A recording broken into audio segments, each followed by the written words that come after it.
Hello, everyone. I am Melinda Brianna Epler, founder and CEO of Change Catalyst and author of How to Be an Ally. I'm your host of Leading with Empathy and Allyship. Welcome. Allyship is about learning, showing empathy, and taking action. That process often includes learning, unlearning, and relearning, then building empathy for people with different experiences, and above all, taking consistent action. So each week we'll learn from somebody new. Please be open to new ways of thinking and understanding. You can learn more about my work and sign up to join us for a live recording at ally.cc. Let's get started. Hello, everyone. Today, our guest is Dr. Victor Santiago Pineda, an investor, philanthropist, author, and serial social impact entrepreneur. He's the president and chairman of the Victor Pineda Foundation and World Enabled. So today we'll be discussing how to create an inclusion, accessibility, and equity through policy, both in our communities and our workplaces. Welcome, Victor. Thank you so much. I'm so excited. I've been a big fan of yours, Melinda, and it's been great to reconnect and watch the growth of the community that you've been building, a community that I think is really at the vanguard of reimagining how to build the future we need, right? Oh, thank you. Well, it's totally mutual. I'm a big fan of yours as well and all the work that you do. Yeah. This is not our first conversation, y'all, too. Victor has been part of our Tech Inclusion events over the years, and we've known each other for a while. So, yeah. But I think one of the fun things about reconnecting is that any time that the world experiences a shock, we also have to learn how to respond to that shock. We have to learn our own sort of transformation because the world around us changes. And so I had a question for you about this podcast. How did this podcast come about, and what are your goals? That it's been going on for a little bit. What are you imagining for its future? I love that. Thank you. Starting off a question with me. And not me, but our work. Yeah. So we started in April of 2020. And I will say that I've been wanting to do a podcast for a long time, and our team has been talking about it for a while. And when the world changed, our work in diversity, equity, and inclusion severely contracted. The work of diversity, equity, and inclusion is very volatile when it comes to the resources that companies will put into it when there's a recession, when there's an economic downturn of any kind. The budgets for diversity, equity, and inclusion contract, and so they contracted. And companies were also trying to figure out what was going on, what to do in that moment too, obviously. And so we had some time, and so it was a very good time to start our podcast. So that's why we started it when we did. And the goal is to give people some really tangible, actionable steps that they can take to build empathy, to build allyship, to really lead the change. No matter what your role is in your organization, anybody can lead the change to create greater diversity, equity, inclusion, and accessibility as well. And I believe that when you say inclusion, accessibility is in that. Well, it's quite fitting that we're talking on the 32nd anniversary of the landmark Americans with Disabilities Act. So yes, this was a law that fundamentally changed the landscape of our country, and it has tremendous implications for the tech sector, for website accessibility. People oftentimes think about, accessibility as building ramps, but it really is about eliminating all kinds of barriers. And I think that on this day, it's very fitting that, the tech inclusion community reflect upon, what are we doing to really proactively identify and eliminate barriers? And how do we look at synergies between the intersectional identities and communities that create the diversity that drives the innovation? So I am celebrating this morning with a lot of change makers and policymakers in the Senate, with the White House, with colleagues that were leading the change on the streets, tying themselves up to buses to say that the infrastructure that we built, the world that we built, wasn't designed for us. But now that we have 32 years of experience and a legacy of civil rights advocacy and policy, we can look at the horizon and reimagine what's ahead. How do we create that pathway in a way that leaves no one behind? Absolutely. Absolutely. And I want to go further. I want to stop for a moment and just a few logistics too for our YouTube audience. That our interpreters today are Tiara and Ruby from Interpreter Now, and you can learn more about them at interpreter-now.com. And then we should also describe ourselves for anybody who's blind or low vision on YouTube as well. Right. I am a middle-aged man. Latinx. I have a machine that helps me breathe, so I have a little tube over my face, my nose, that allows me to take deep breaths. I'm sitting in an electric wheelchair with a beautiful backdrop of a city that we have been engaging with to build inclusion and accessibility. Awesome. And I'm a white woman with blonde and red hair. It's pulled back today, so you can't see much of it. And I have a black tank top on and black and white glasses. And then you all have heard me describe this before, but I'm in a white room with a small bookshelf on one side with a plant kind of weaving down it. On the other side, my book, How to Be an Ally, with an orange cover and plants around it on the other side, and a light colored pink painting on the wall. It's a very zen space. I love it. Thank you. So could we take a step back and talk a little bit about you and your story? Where did you grow up? How did you end up doing the work that you do now? Well, I think the origin stories, I had a good friend, Tiffany Yu, that interviewed me when she talks about, what is your disability origin story? And it starts for me in Venezuela. I was born in Caracas, Venezuela, and I was systematically denied a chance to an education. And that wasn't because there was something fundamentally wrong with me, but the systems and the schools and the policies, and really the imagination of the teachers and the principals that, in a sense, limited the potential contributions that I could make. And my mom realized that it didn't have to be that way, that there could be another story, another narrative. And the narrative arose when we moved to the United States. I was 7 years old. We moved to Orange County in California, Southern California. And so all of a sudden my wheelchair was analogous to Robbie's red freckles or Sally's glasses or some other friend that might be tall or chubby or skinny or whatever, but my wheelchair was part of that diversity. And I think arriving and hearing a teacher tell all the students, at the time, the cafeteria had steps in the front, but there was an entrance into the cafeteria through the back. And so she said, whoever volunteers to push Victor's wheelchair to the cafeteria could get an extra 15 minutes of playtime with Victor after recess or during recess. Okay, so all the kids raised their hands and wanted to be my friend. So it didn't cost the school any more money at that time to make me feel included.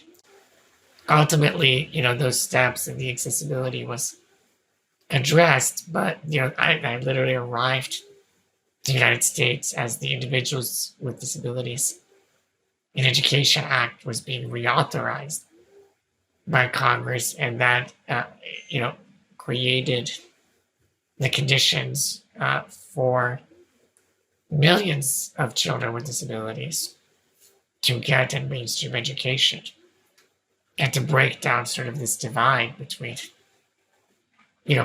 channeling people into a special ed segregated experience and creating the opportunities to have a collective experience within, modifications in the classroom that allowed all students to achieve and create and grow together. So that was a very impactful moment to realize that another future was possible, because my mother was told, keep your kid at home.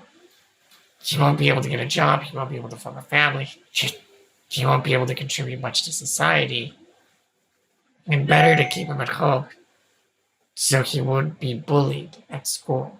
And so I think there was a very paternalistic sort of a pity charity approach, which is still with us in a lot of ways, but we have created enough consciousness, I think, over the last 32 years since the ADA to really create a new concept of equity, inclusion, accessibility, and diversity. Or as my friends like to say, a new idea: inclusion, diversity, equity, and accessibility, IDEA.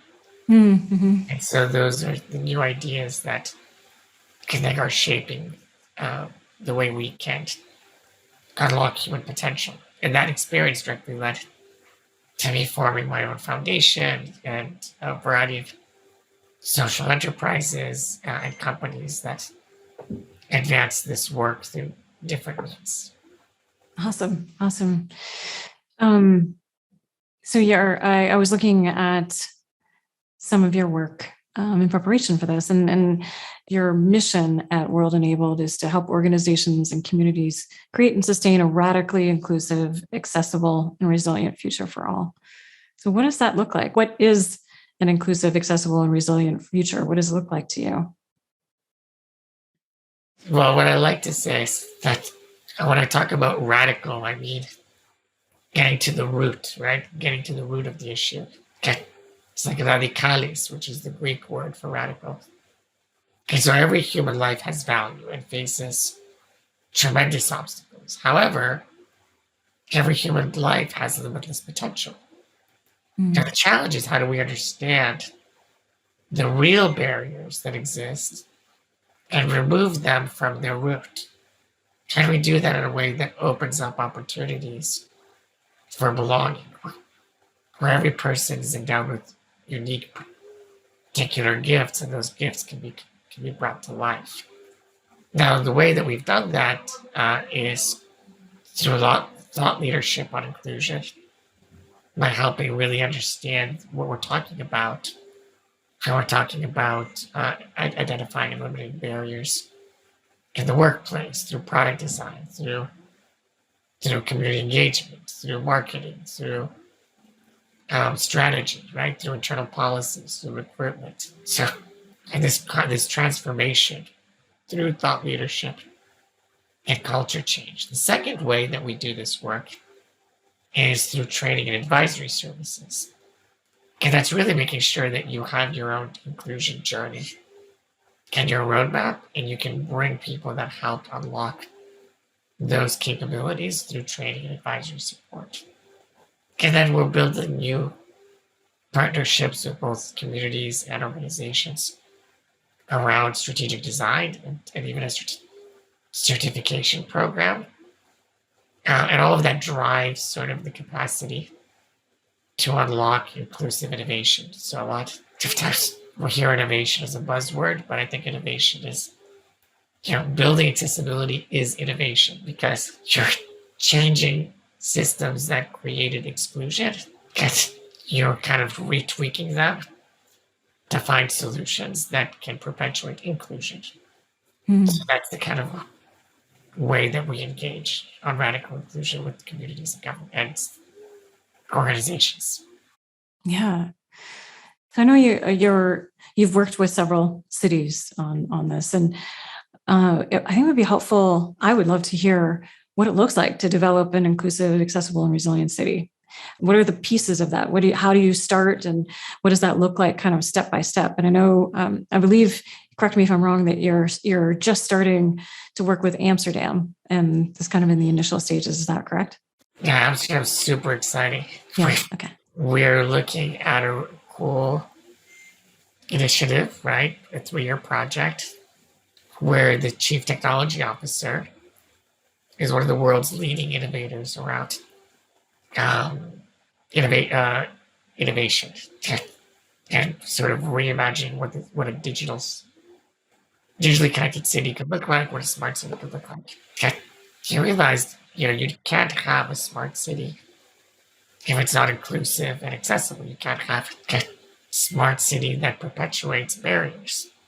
So he said, how can we use our AI infrastructure and our university and our computer science department to perhaps use machine vision and teach an AI algorithm how to identify access barriers in a city, so that instead of sending somebody out with a clipboard and trying to find all these access barriers throughout the city, we could, in a sense, teach a computer to see and tag and identify those sidewalks or signage or benches in the way or street furniture or other challenges, trees and things, uprooted sidewalks that could be then addressed, and infrastructure investments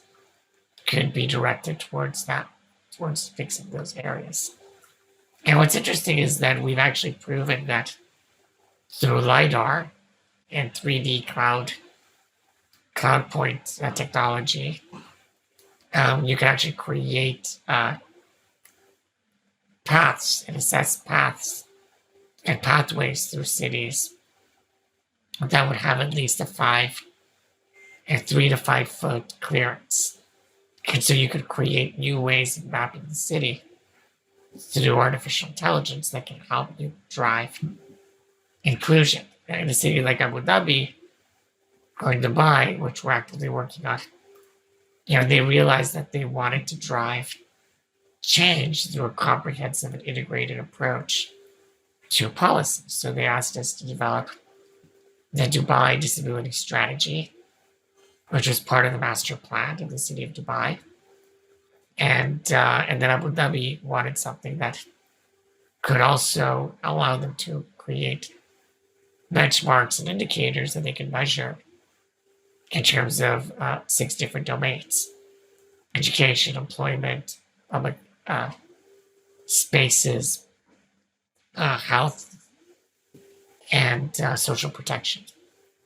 And we helped them with that initiative and looking at ways to measure, monitor, and assess their progress. So really, it's about looking comprehensively internally into what are the policies, programs, products, services, and how are you engaging people with disabilities or a disability inclusive perspective into those domains. How are you leveraging universal design as a methodology that very much is in line with design thinking, right? To reimagine solutions by changing the question of the problem. So those are some of the ways that we do that work. So thank you for sharing about your work in Amsterdam. Maybe what we could do from here is if you could share, you mentioned earlier the different components of the work you do with cities and I think there's a really important translation that happens in the workplace all that can happen in the workplace as well, where you've got I don't think we've talked about it, but you have a signed commitment, the Global Compact, right? Where cities sign and say, we're going to do this. And then you connect the data and the research development and then develop a roadmap with diverse stakeholders, right? And then you're developing a storytelling campaign. I know you have a knowledge hub as well, and training program and other capacity building resources as well, so that people know how to do it and know how to lead that change, right? I mean, all of that is the same policy work to develop policies within the workplaces, yeah? Correct. I think what's really important is that we're past the times of why do we have to do this? And now people are asking, how do we do this? That's And good. so it's a step, it's a step forward. And I think, what I would really encourage people to do is to look at, a lot of the resources within their own communities, a lot of their own employee resource groups. One of my former students and mentees recently became the president of the Disability Employee Resource Group at Google. And Aubrey Lee, and she has over 1,000 Googlers who are identified as persons with disabilities. So there's, it's not, oftentimes it's not about capacity building, but it's about capacity recognition, recognizing the knowledge that you already have within your community or within your organization and unlocking that capacity in order to drive change. So the how do we do it is about understanding that it's a huge market. There's 1.2 billion people in the world that live with a disability. It is oftentimes a group that is incredibly loyal to companies and organizations or employers that are actively engaging with the community. And if you look at disposable income, it's estimated somewhere between $2 trillion of disposable income by persons with disabilities. And you can add on top of that their families, and you look at the ways that travel, for example, people with disabilities are the ideal travel niche because we stay longer, we're more repeat customers, we spend more money per day, and we usually travel in larger groups. So I think there's just a lot of very interesting ways that we can think about looking at how to engage these communities. I know that on episode 92 of this podcast, you worked with my friend Lydia Brown, and they talk a lot about how to understand people of color and people with disabilities and the intersection of looking at interventions that could unlock new understandings. And so I think there's a lot for us to work on when it comes to allyship, empathy, understanding the fact that there are capabilities that oftentimes can shed new light on issues. But it all starts with showing up authentically and maybe say, this is one area that's weak in our DEI strategy, or this is an area that we want to promote more speakers that identify as persons of color and disability, or people that look at intersectional identities around these experiences. So it's really about just elevating those voices like you're doing in this podcast and taking that knowledge into your place of work, your company, or your community. Yeah. I mean, I think you've been pretty humble about your work. I mean, you have some pretty lofty goals and accomplishments, both. So I want to highlight that too. That I believe you have a goal set for 100 cities by 2030, right?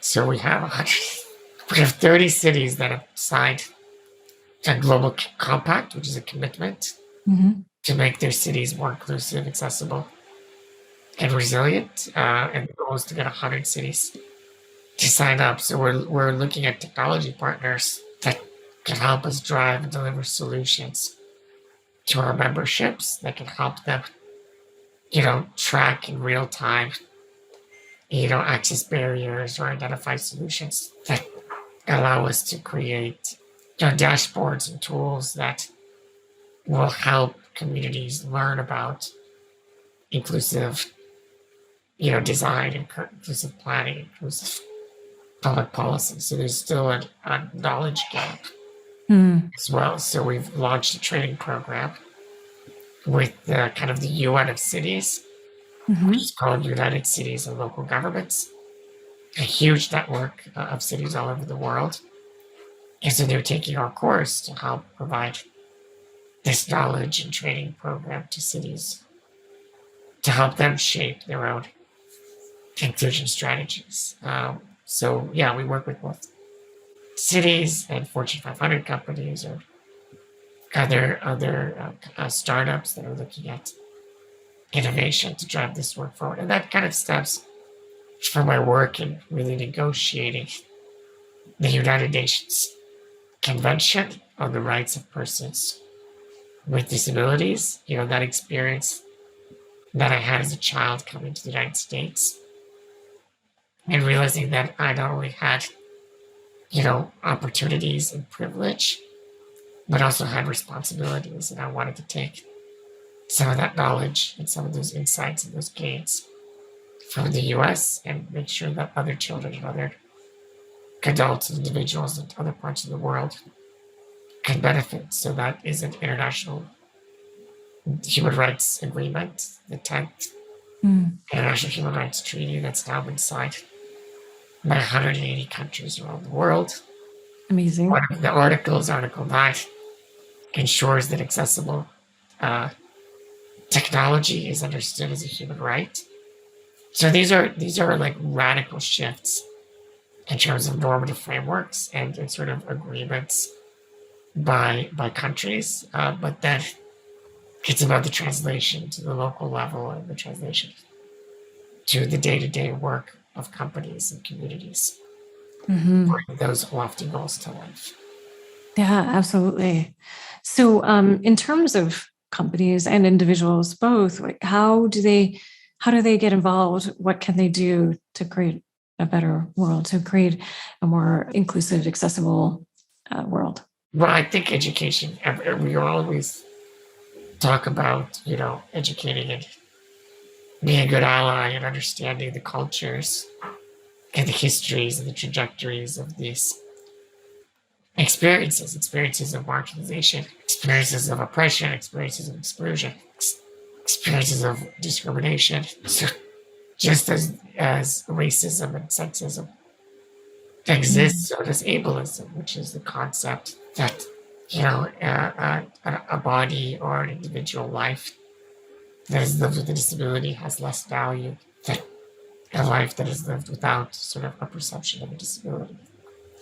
And so when we talk about anti-racism, we can also talk about anti-ableism and reimagine, a value neutral or perhaps even a value positive notion of disability, so that you can have disability pride, just like you have gay pride. And you can have, an understanding of African American culture as you have for disability culture. And part of that is knowing that there's a huge world of leaders as well as stories. One of my favorite was nominated for an Oscar, and that was Crip Camp, a documentary by Jim Lebrecht, Bay Area filmmaker and director, that told the story of this camp for children with disabilities that was run by hippies. And in the 70s, it kind of was a hotbed for like emancipation. And the documentary actually traces the lives of these young people and how that experience of emancipation not only changed their lives and their communities, but ended up changing the world. And those people were my mentors. Those people were my sort of guides and friends. And so there's this multi-generational, passing of the baton on this big arc towards justice, just Martin Luther King said. And so watch the movie. It's on Netflix. It was produced by Barack Obama. And there's other content on the website of my organization, World Enabled, our program, Card Cities for All. And yeah, I think there's a lot of great speakers that can help kind of illuminate a path for allyship within your organization or community. Yeah, absolutely. Your work requires building coalitions, right? You're bringing together a lot of different people, different stakeholders, from companies to different people within the government organizations and community members as well, and very disparate views oftentimes, bringing them all together, having conversations, building empathy, finding alignment for action. It feels like herding cats. Yes. Yeah, well, I want to ask you a bit about how. I mean, because there's a lot of ways that can be translated, into the workplace as well. With a lot of our listeners are working on building coalitions internally and to create change. And so, can you share some of the things you've learned about how to do that effectively? What are some of the tips you can provide? I think there's three things. Number one, create a common language. Like, understand that there is, already an existing strategy within your company, whether it's the DEI strategy, whether it's strategy on innovation, whether it's just growing your revenue, right? Understand what the strategy is, and then try to understand how a disability inclusive lens helps you advance that strategy. So get everybody on the same language by understanding the strategy. Number two, proactively ask, who's not sitting at the table? The disability community is not one monolithic community. It's really a tapestry of a lot of different communities that understand that there are barriers, whether it's for people with visual impairments, hearing impairments, whether it's people with physical impairments. It's a broad range of lived experiences, and there are interventions, right, like standards, as well as guidelines and requirements for compliance, but there's also ways to go beyond those minimum standards. And those communities are filled with experts, and those experts should be rewarded and paid for their time. And so the second part is understanding that there is diversity and expertise that you can call on. And the third pillar, I think, for transformation is knowing that, inclusion isn't a destination, it's a journey. And, the president of the Ford Foundation wrote a very powerful blog or newsletter about the power of our privilege. And he talks about that ignorance is the enemy from within. And so knowing that if inclusion is a journey, knowing that it's a constant path of shedding light where there might be shadows. It's a constant path of understanding that we all have something to learn and to share, and to know that, confronting power, privilege, and ignorance is not always easy. However, it is necessary, and we can do that together by knowing that we complete each other. So those are the things. I love that. Anything that we missed that you want to that you're dying to talk about? Well, I'm on the board of a nonprofit called Respectability, and they found out that more than 750,000 people in our jails and prisons have a disability. And the linkage between homelessness and disability, and the linkage between understanding that, health equity and marriage equality and mobility solutions all have a disability lens. People with disabilities still don't have marriage equality because for a lot of people with disabilities, we get penalized by getting married because if you rely on government benefits, your spouse's income counts against your ability to qualify for those benefits. So there's a lot of these inherent contradictions where we want people with disabilities to be meaningfully employed, but yet we still have draconian disincentives to employment, and these institutional barriers oftentimes are ignored because we don't know what we don't know. We're ignorant of these dimensions. And so I think what's important is to understand that you can recruit people, knowledgeable, technical people with disabilities to be on your boards, to be consultants, to be advisors, to be facilitators and trainers, to be able to have those capabilities within your organization. I mean, I had the privilege, to be a 2-time presidential appointee and serving 3 U.S. administrations.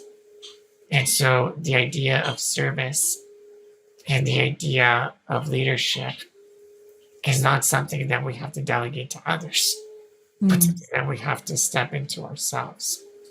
So those are the things that I think we should remember and to celebrate our, kind of our ancestors, our forefathers and our mothers and our brothers and sisters that are actually doing this work on social justice day in and day out. So the question is, who am I forgetting? Which are my assumptions?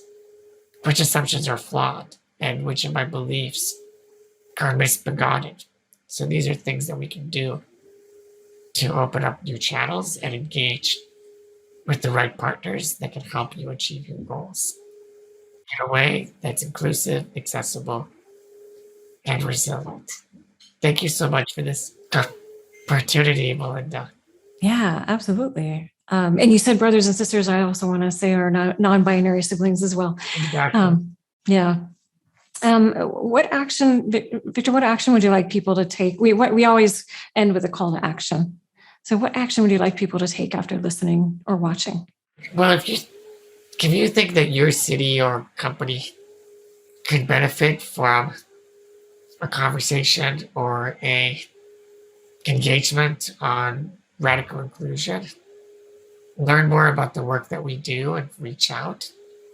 If you think that you are excited about learning more and educating yourself, just look up, disability rights or disability justice or disability history to understand, that journey in the US.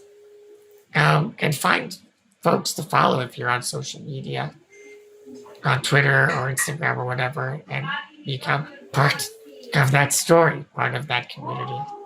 Mm-hmm. And we'll also link to some episodes in our show notes too, where we've talked about disability justice, disability rights, and for anybody who wants to learn more as well. Where can people learn more about you and your work? We are launching a new website under PinedaFoundation.org with some really cool crypto projects and building up some DAOs and some really good work in the blockchain space. We just got today our first crypto donation, which is kind of exciting. So PinedaFoundation.org.